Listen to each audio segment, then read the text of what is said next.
Meantime, the International Monetary Fund has approved a $3 billion bailout for Sri Lanka, with the first tranche to be made available in the next 2 days.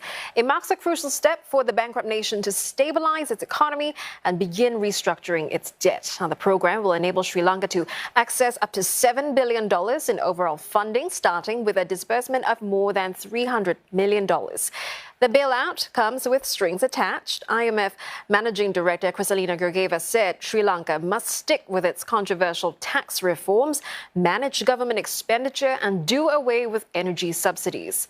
Well, the crisis lender said debt sustainability is a key criterion in the approval of the bailout. Sri Lanka's debt is not yet sustainable, but the IMF said it is expected to be. And to ensure this, future disbursements will be tied to reviews every 6 months. Colombo has also committed to present its debt restructuring strategy by April. The IMF has not set a growth target for the cash-strapped nation, but sees inflation easing to between 12 and 18% by year-end.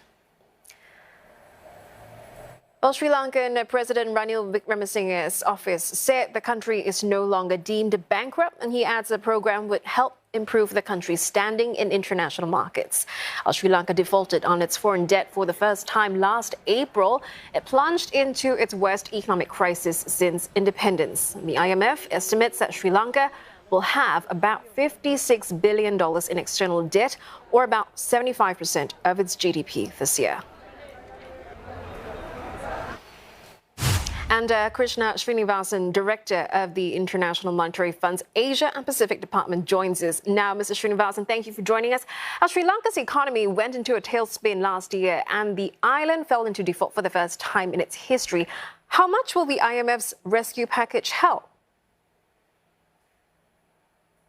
So again, as you mentioned, right, Sri Lanka has been hit by both a humanitarian crisis and an economic crisis.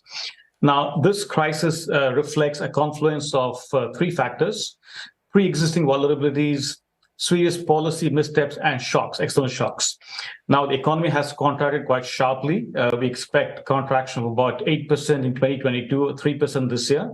Debt is unsustainable. The external position is weak and inflation elevated. So it's against that backdrop that the IMF program comes into play. The IMF supported program has lots of reforms which aims at restoring macroeconomic stability and restoring debt sustainability.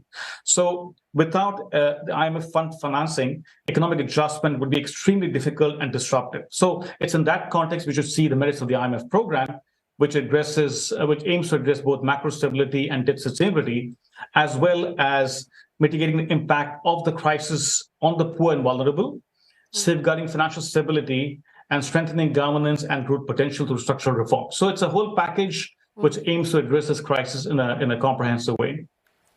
But Sri Lanka waited 187 days to finalize this bailout after reaching, a preliminary deal. And this compares to a median of 55 days that it took low and middle income countries over the past decade to go from preliminary deal to a board sign-off. Why did it take so long?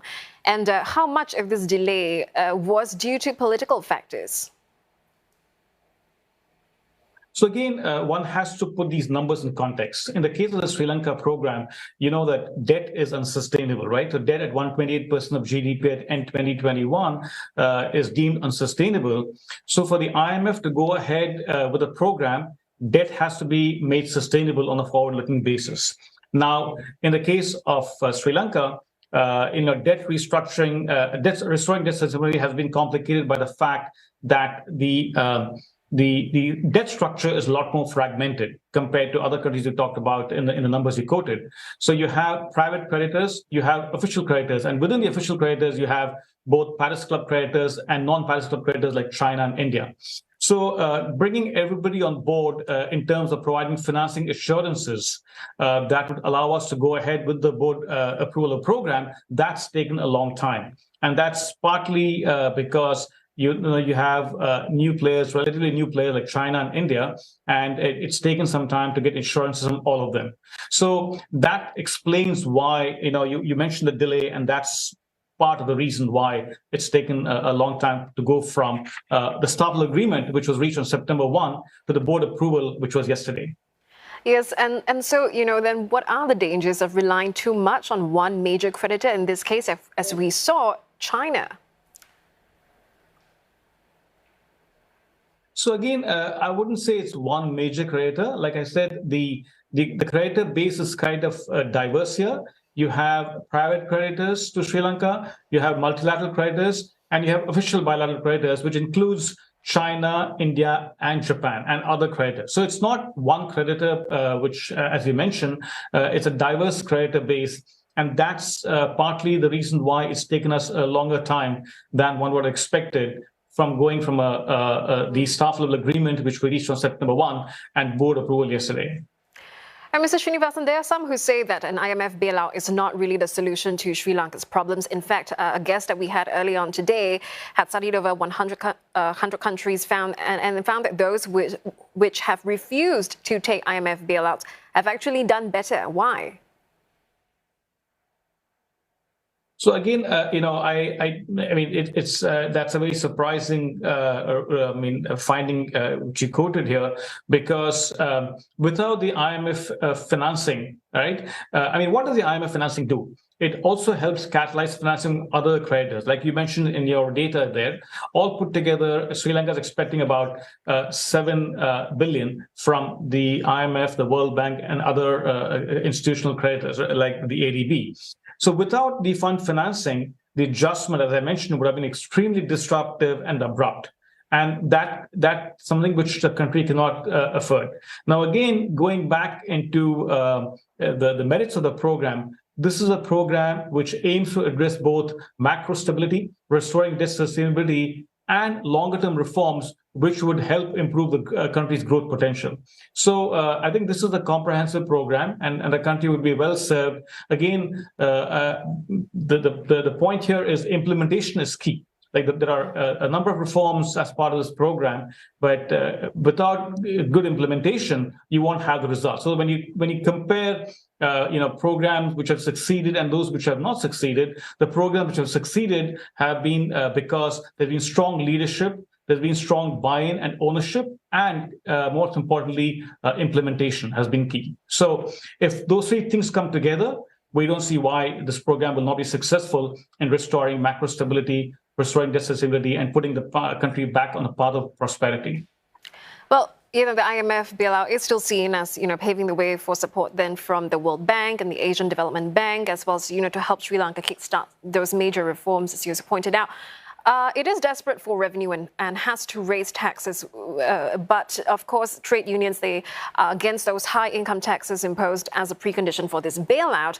And, of course, the IMF tends to be unpopular because it is blamed for requiring those major changes. So how do we get the people on this side then? So again, let's put things in perspective. If you look at revenue as a share of GDP in Sri Lanka, at end of 2021, that figure was 8.3%. You compare that with the expenditure as a share of GDP, which is almost 2.5 times that. So at 8.3% of GDP, Sri Lanka is among the country which ranks lowest across emerging market and in the world in terms of how much revenue they mobilize. On top of that, as I mentioned, ahead of the crisis, there were a couple of policy mistakes which were made. One was to reduce personal income taxes and the VAT by almost 2% of GDP. So here's a country at very low levels of revenue as a share of GDP. How can you expect that country to deliver upon what is needed from a government? So it's in that context that this program is talks about has fiscal consolidation, which is based on revenue mobilization. Again, we talk about revenue mobilization across personal income tax, VAT, and corporate income tax. Now, when we talk about personal income tax, the program it's very clear that the reform which is being talked about is of a reform of the progress of the personal income tax, which is progressive. In other words, those who are rich and wealthy pay more. So the question you ask yourself is, if the rich and wealthy don't pay a sufficient amount of taxes, who's going to pay? So it's a question here. I think there is broad buy-in that you need to increase revenues, you need to increase taxes. The question is, how do you apportion? How do you do the burden sharing? That's where there is a lot of discussion, and we have been engaging quite closely with the government in making sure that any tax reform is progressive, and those who are hurting, the poor and the vulnerable, are taken care of through an increase in social spending. Again, let me just emphasize one point here. The program provides for supporting the poor and vulnerable through a floor on how much spending needs to be done on social safety nets. And Mr. Srinivasan, last question very quickly. How prepared do you think Sri Lanka is to bring about these much needed, difficult changes? Some experts say that unless you change the institutions and the rules of the game governing these countries, they are always going to remain the same. That most of the personalities involved in Sri Lanka at the high level are exactly the same that they've been for years. So how then can Sri Lanka change? So again, that's a very good question. Again, the point here is there are two aspects to the reform. One, of course, you talked about the tax reforms, you talked about reforms to social safety nets and so on. But let's look at what's happening. The fundamental change is on reforming of institutions. So institutional reforms are very important. There, again, I would highlight a few things like increasing central bank autonomy. This is something which is a key part of the program. Improving the social safety net, that's a key part of the program.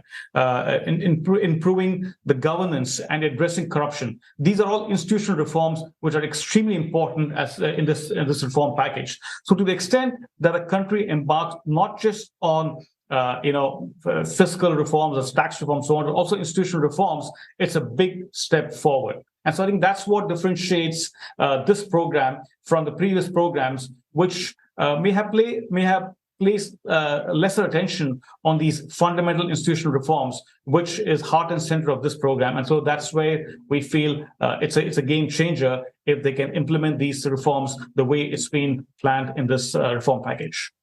Thank you very much, Mr. Srinivasan, Krishna Srinivasan, there, Director of the IMF's Asia and Pacific Department.